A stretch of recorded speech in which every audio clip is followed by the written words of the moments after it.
Hola, buenas tardes, buenos días, perdón. Eh, los humedales costeros son extensiones de marismas, pantanos y turberas o superficies cubiertas de agua, sean estas de régimen natural o artificial, permanentes o temporales, estancadas o corrientes, dulces, salobres o saladas, incluidas las extensiones de agua marina cuya profundidad en marea baja no exceda los 6 metros. Esta definición corresponde a la definición propuesta por Ramsar el año 2006 y es una definición bastante amplia.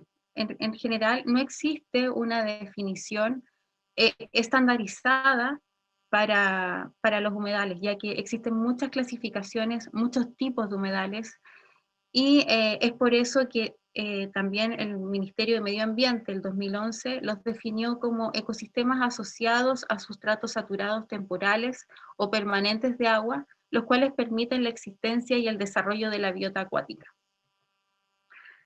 De acuerdo a esta clasificación y a la clasificación de Ramsar, los tipos de humedales se clasifican como humedales naturales, humedales artificiales, humedales marinos y costeros, marino, un costero, continentales.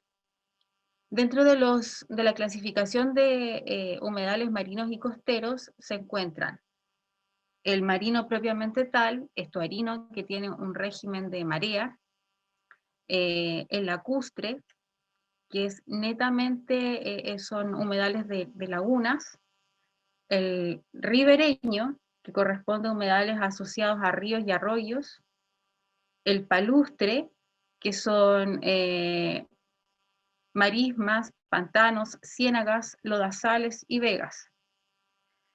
Y con respecto a los humedales artificiales, son aquellos estanques, represas, los tranques también, arrozales y canales de riego, en donde el agua son construidos artificialmente para fines antrópicos. En general, los sectores costeros representan ambientes altamente dinámicos. A lo largo de la historia han estado por grandes presiones antrópicas. En general, los humedales costeros, los humedales marinos, los estuarinos, son aquellos que se localizan en bahías, en desembocaduras de ríos y esteros, y se alimentan tanto por el régimen de marea como de la zona adyacente de su área de drenaje, de las cuencas, y son aquellos humedales que presentan mayor cantidad de presiones antrópicas y alteraciones, y los que también han sufrido una mayor pérdida a lo largo de la historia en cuanto a su superficie. Con respecto a la clasificación de los humedales más específica, de los humedales costeros, estos se dividen en 3 categorías. Se dividen de acuerdo a su forma, al tipo de producción que en ellos existe, ya sea por plantas o microorganismos, y a la producción secundaria. Con respecto a la forma, de acuerdo a la descripción y funcionamiento del ecotipo marino entregado por la CONAM el año 2006, estos humedales costeros se dividen, como les decía, en 3 categorías. Entonces, primero la forma de cubeta, que posee una producción, la producción primaria de plantas acuáticas halófitas y plantas terrestres hidrófilas. Las plantas acuáticas halófitas son aquellas que predominan en sectores con mayor salinidad, y las plantas terrestres hidrófilas son aquellas plantas que viven sumergidas. Y también la producción secundaria, que es la que corresponde a la producción por el nivel trófico siguiente, que corresponde a los invertebrados y a los peces. La otra clasificación es de acuerdo a la forma del canal, la cual presenta como una función dominante la producción primaria a través de la comunidad microbiana, que son microorganismos microscópicos que son aquellos encargados de la degradación y la producción de materia orgánica en los ecosistemas. Y la producción secundaria a cargo de los invertebrados acuáticos.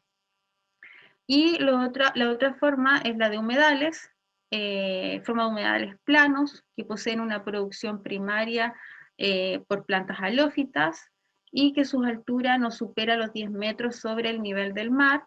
Así también poseen una pendiente muy leve o no presentan pendiente. Bueno, siguiendo con la clasificación para entender un poco más, para entender la dinámica, la forma y cómo funcionan los ecosistemas, está el aporte de agua que recibe el humedal. Entonces, de acuerdo a esto, se clasifica como los que reciben agua salina, agua salobre, agua salina, salobre o dulce y agua dulce. De acuerdo a esto también, las aguas salinas, aquellas con un tipo de flujo permanente, por ejemplo, las que presentan 6 metros de profundidad con vegetación sumergida o arrecifes de coral. Y esto presenta las siguientes clasificaciones. Nosotros, entre paréntesis, vamos a entregar un material de apoyo en donde va a aparecer esta información con más detalle, para quien quiera profundizar sus conocimientos con respecto a estas clasificaciones, para poder comprender mejor el funcionamiento de los ecosistemas. Luego también, con respecto a los aportes de agua salina, se encuentran los humedales costeros, con características más bien rocosas, playas de arenas o guijarros, y aquellos con aportes de agua salina o salobre, clasificados con tipo de flujo intermareal, que corresponde más bien a aquellos que presentan características que son más lodosos, fangosos, con arenas y suelos salinos, y también aquellos como pantanos, marismas, esteros, y están también en esta clasificación los de bosques intermareales. Así también en esta clasificación se encuentran las lagunas, los estuarios. Con respecto a los aportes de agua salina, salobre o dulce, se encuentran aquellos que presentan un tipo de flujo y que depende netamente del agua subterránea, más que de precipitaciones o de aporte superficial o intrusión salina. Y la otra clasificación son aquellos ecosistemas que dependen netamente del agua dulce, como las lagunas. Bueno, pero ¿cuáles son los principales componentes de un humedal? Un humedal es un ecosistema muy diverso que presenta componentes abióticos y componentes bióticos. Dentro de los componentes abióticos, en el humedal es muy importante y el principal componente es el régimen hidrológico, el agua, la calidad del agua, la geomorfología del humedal, y las propiedades físicas y químicas del suelo. Con respecto al componente biótico, en el humedal se clasifican, se categoriza de 3 formas, como la comunidad vegetal, la comunidad animal y la comunidad microbiana. Bueno, dentro de los componentes del ecosistema bióticos, los factores bióticos componen a todos los organismos vivos que interactúan con otros organismos. Se refiere en general a la fauna, a la flora de un lugar específico, así como también a la interacción entre estos individuos, especies de diferentes poblaciones y comunidades. También se le llama factores bióticos a las relaciones que se establecen entre los diferentes organismos que componen las comunidades, las poblaciones, e incluso dentro de las relaciones que existen entre los individuos. Bueno, en general, los factores bióticos pueden dividirse en,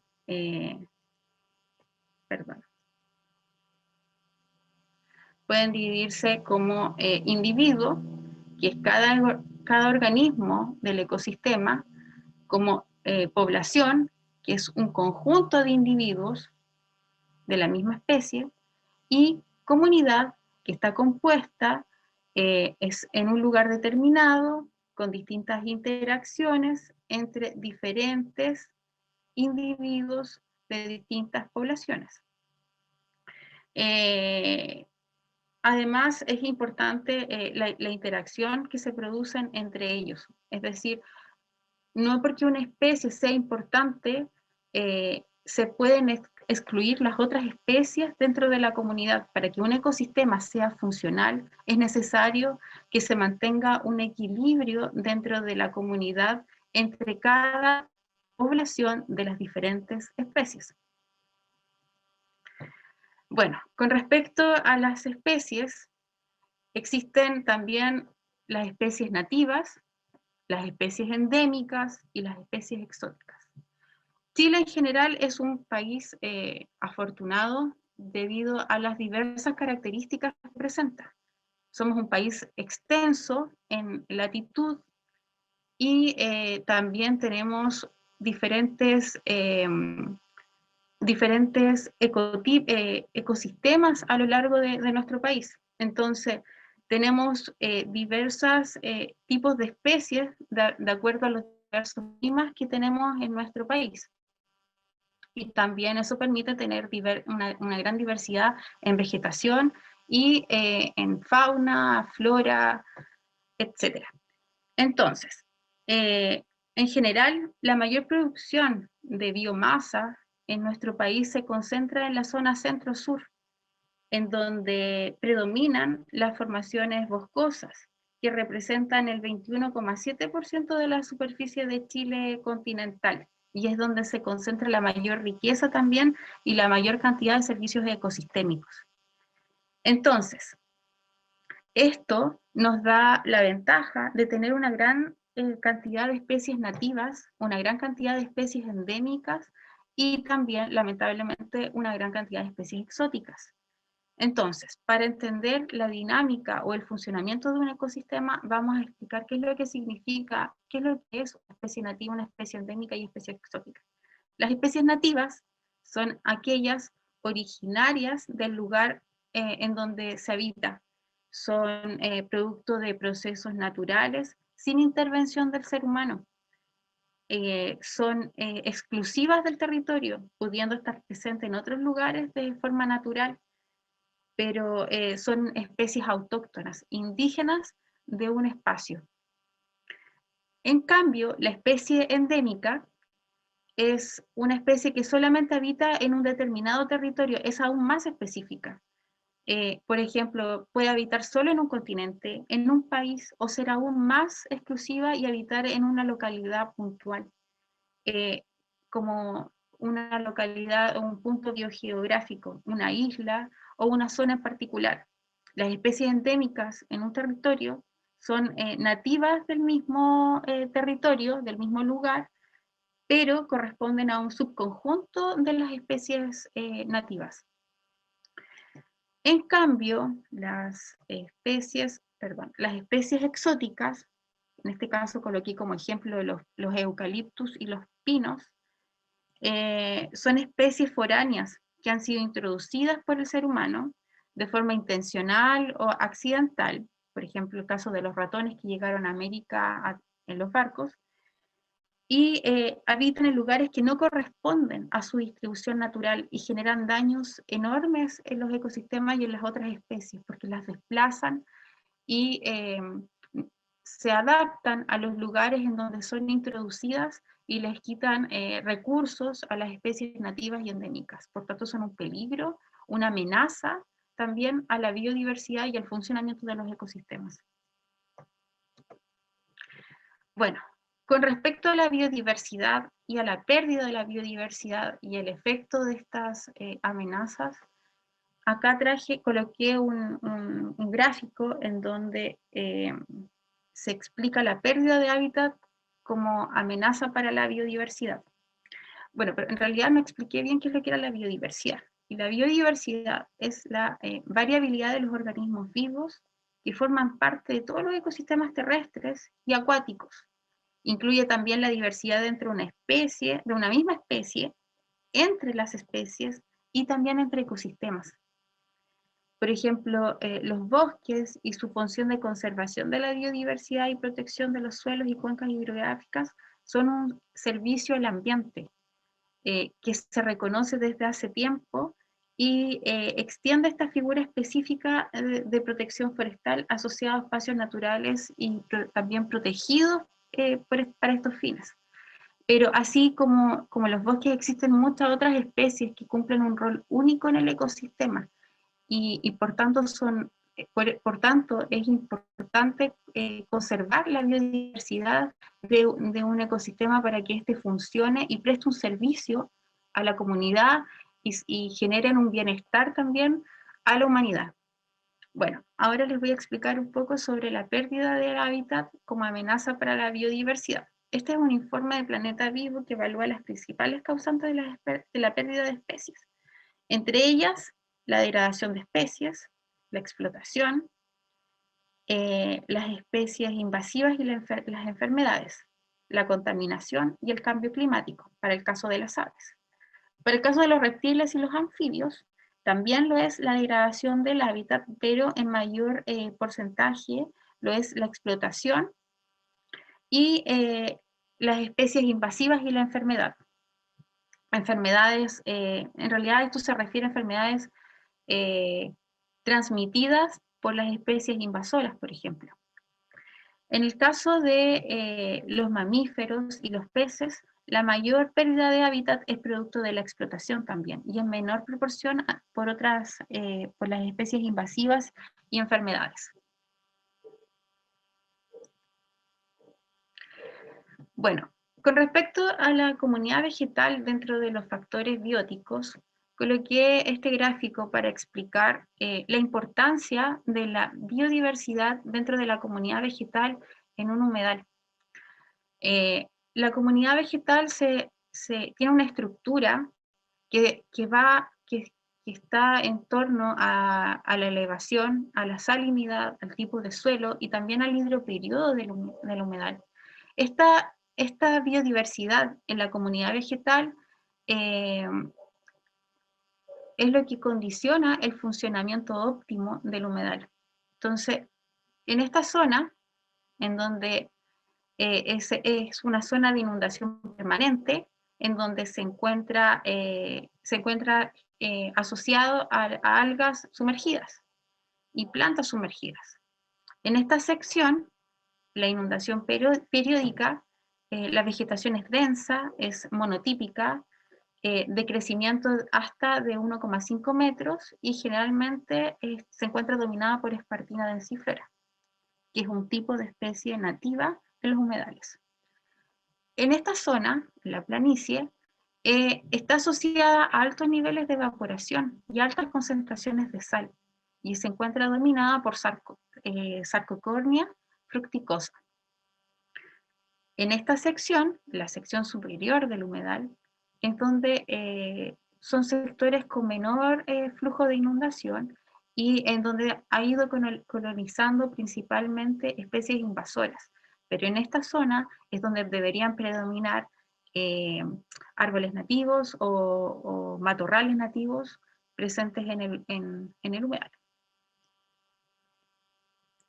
Una amenaza, por definición, es la posibilidad de ocurrencia de un evento físico que puede causar algún tipo de daño, pérdida, degradación y o deterioro de los objetivos de la biodiversidad presente en un área de estudio. De igual forma, los fenómenos naturales que se han visto afectadas por la acción humana y el proceso del cambio climático también pueden considerarse una amenaza. Y esta puede ser una amenaza directa y en algunas situaciones generan fuentes de estrés importantes y presiones sobre los ecosistemas.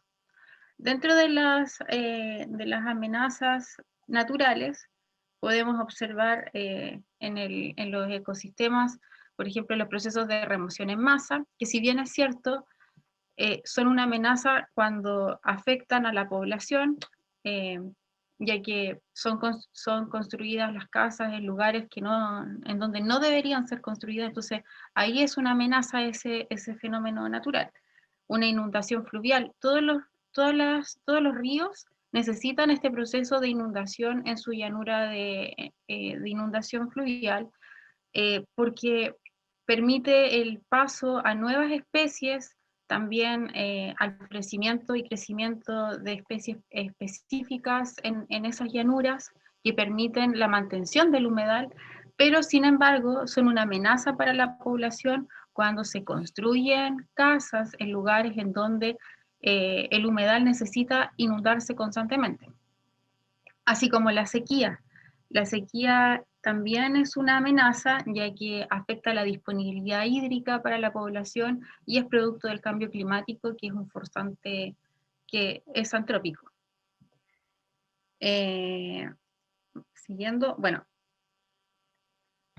es importante también identificar para comprender las amenazas cuáles son los factores claves que impulsan las amenazas directas y en última instancia impactan sobre los objetos de conservación. Entonces, incluye también las amenazas indirectas, que se conocen como una causa fundamental y el factor clave de la amenaza. Entre ellas, y que afectan directamente el humedal que estamos estudiando, es, por ejemplo, la actividad ganadera, como factor de amenaza, que causa la pérdida de hábitat. También la presencia de especies exóticas, ya sean animales o vegetales, que causan también un desplazamiento de especies nativas endémicas y también la pérdida de hábitat. A la vez, el desarrollo de actividades productivas, por ejemplo, actividades productivas pesqueras de explotación no sustentable y a la vez actividades industriales, así como también el cambio de uso del suelo con fines habitacionales y productivos, y que también genera una pérdida de hábitat importante y de espacios para estas especies importantes, como mencionaba Patricio y Felipe. Así como también el abandono de basura que genera contaminación. Y las amenazas naturales, como les mencionaba anteriormente. Bueno, dentro de todos estos hábitats y los beneficios que ellos producen para el ser humano, se encuentran los servicios ecosistémicos que proveen estos espacios, estos ecosistemas naturales. Los servicios ecosistémicos, como les mencionaba, son los beneficios que las personas obtienen de los ecosistemas de acuerdo a la definición que se ha establecido formalmente el año 2005. Dentro de estos tipos de servicios ecosistémicos existe una clasificación específica en donde se agrupan de la siguiente forma. Están primero los de soporte o apoyo, los servicios de provisión, los servicios culturales y los de regulación. Dentro de los servicios de soporte y apoyo se encuentra, por ejemplo, el ciclo de los nutrientes. El ciclo de los nutrientes influye sobre la base de las tramas tróficas. Por ejemplo, pasan a ser parte fundamental de la alimentación del fitoplancton, de los macroinvertebrados, y ellos a su vez de peces y aves. También en la formación de los suelos, que son la base para el crecimiento de la flora y la fauna, y la producción primaria, que es la obtención de energía y glucosa a través de la luz para que crezca y se desarrolle la vegetación en un lugar específico, la cual genera oxígeno para las personas. Y con respecto a los servicios de provisión, se encuentran los alimentos que podemos obtener de estos servicios, de estos ecosistemas naturales, el agua dulce, la madera, los combustibles que también podemos obtener de ellos. Y con respecto a los servicios de ecosistemas culturales, se encuentran los estéticos, los espirituales, educacionales, recreativos. Y con respecto a los de regulación, se encuentra la regulación del clima, ¿Dónde está mi ropa? Un segundo, por favor. No sé dónde está mi Regulación de enfermedades, la purificación de agua y aire.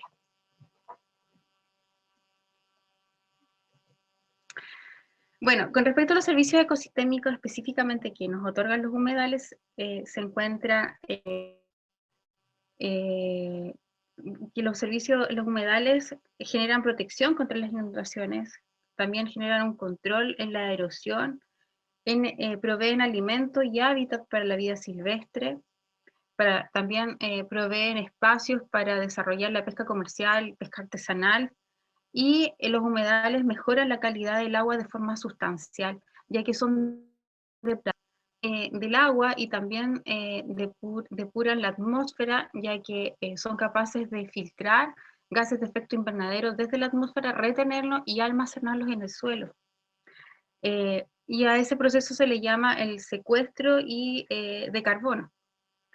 En general, los servicios ecosistémicos que proveen los humedales han sido evaluados en miles de millones de pesos. Por ejemplo, las inundaciones máximas que han ocurrido en Estados Unidos se pueden reducir hasta en un 60% en una cuenca hidrográfica que contienen 15% de humedales. Además, los humedales proporcionan alrededor de 60 millones de pesos, no, 60 millones de dólares a la economía de los Estados Unidos a través de las oportunidades recreativas como la pesca, la observación de aves, la caza, también los paseos, o sea, el desarrollo del turismo sustentable y sostenible. En general, los estudios que han desarrollado han evaluado que los humedales de Carolina del Sur, por ejemplo, eliminan contaminantes de la cuenca equivalentes a la cantidad que podría lograr una planta de tratamiento de 5 millones de dólares. Es decir, efectivamente los humedales proveen múltiples beneficios para la sociedad, tangibles y no tangibles. Por ejemplo, acá les coloqué un estudio que se hizo el año 2017 que dice por qué son importantes para la humanidad estos ecosistemas. Siempre se habla del secuestro de carbono como uno de los principales servicios ecosistémicos a largo plazo de los humedales costeros sobre todo. ¿Por qué? Porque, por ejemplo, en esta figura se ilustra la eficiencia del humedal como marisma y el lecho y los pastos marinos como reservorio de carbono. Las flechas verdes indican la absorción por parte de los diferentes tipos de sustratos. Por ejemplo, el suelo, las plantas, otro tipo de planta que parece un tipo de junco. Acá hay una planta acuática. La flecha verde está la absorción de CO2, que es un gas de efecto invernadero, por parte de la planta. Y la planta secuestra este carbono y lo almacena en el suelo.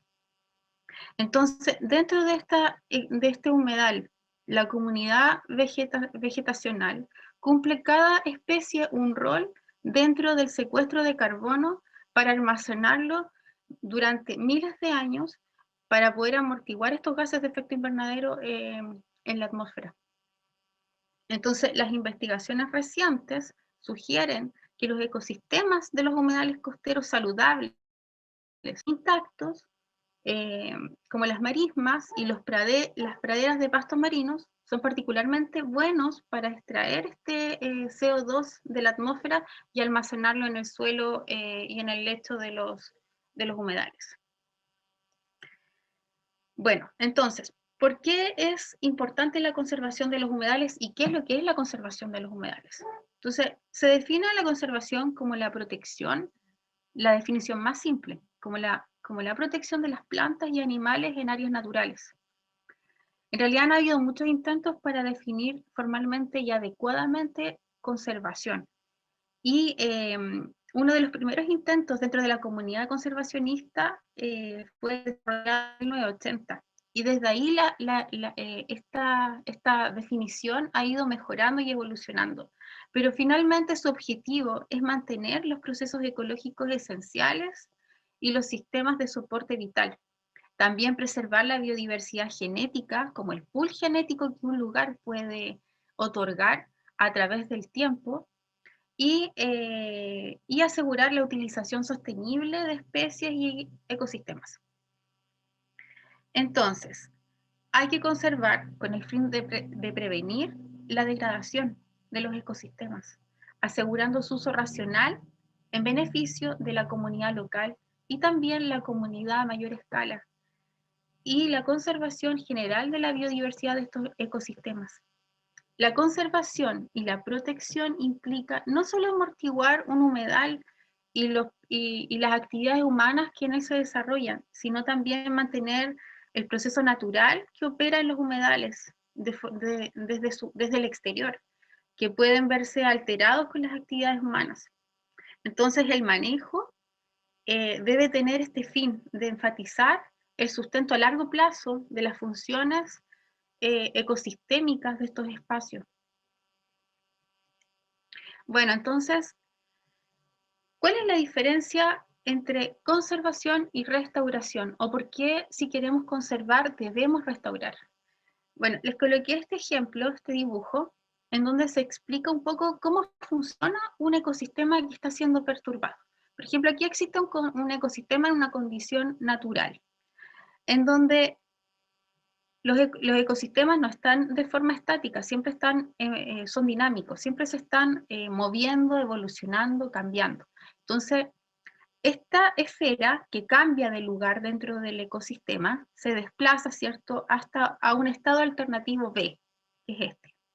Pero es parte de la evolución natural del sistema. Este sistema se está siempre desplazando desde un extremo al otro. Pero ¿qué pasa cuando esta condición de referencia es cambiada por un agente externo, en este caso una amenaza? El equilibrio o el ecosistema se desplaza y cambia. Entonces, deja de tener esta condición natural de referencia porque cambia. Entonces, el ecosistema no puede volver a su condición inicial. Por eso es necesario restaurar, porque cuando un ecosistema ha sido perturbado por una amenaza, el ecosistema no puede volver a su condición de referencia. Y si ese ecosistema no se restaura, se sigue degradando a través del tiempo. Entonces, acá colocamos de un proyecto de restauración que se desarrolló en un humedal en el lago de Sheldon, en Texas. Es un humedal sin influencia marina, pero fue un caso de estudio bien interesante por el éxito que tuvo el desarrollo del proyecto de restauración. El proyecto se encuentra en esta zona, inserto en un radio urbano importante que fue utilizado principalmente años atrás para la agricultura. Entonces el estudio constó de diferentes fases, de fase 1, fase 2, fase 3 y fase 4. ¿Qué es lo que hicieron? Primero desarrollaron era un ecosistema que se encontraba muy perturbado, muy degradado. Entonces primero con retroexcavadora trataron de recuperar el fondo y la pendiente natural del humedal. Y acá se puede ver lo que hicieron con las máquinas para recuperar la pendiente natural. Luego restauraron el suelo, principalmente con plantas nativas, con plantas endémicas, y fue un trabajo de muchos años, desde el 2003 al 2012, por cada fase, por cada etapa del humedal. Y este proyecto comenzó la restauración comenzó el año 2009 propiamente tal, y ellos en la fase, en el estante 2, plantaron 50.000 plantas, pero estas plantas fueron escogidas de acuerdo a la diversidad y las funciones que ellas cumplían dentro del ecosistema. Entonces se sembraron cuando estos estanques estaban llenos de agua, porque de a poco el humedal, cuando recuperó su pendiente, comenzó a recuperar también su caudal, y las plantas posteriormente se multiplicaron y lograron a tener la densidad vegetacional esperada. Este proyecto fue desarrollado con éxito y el humedal logró ser restaurado y recuperado en su totalidad.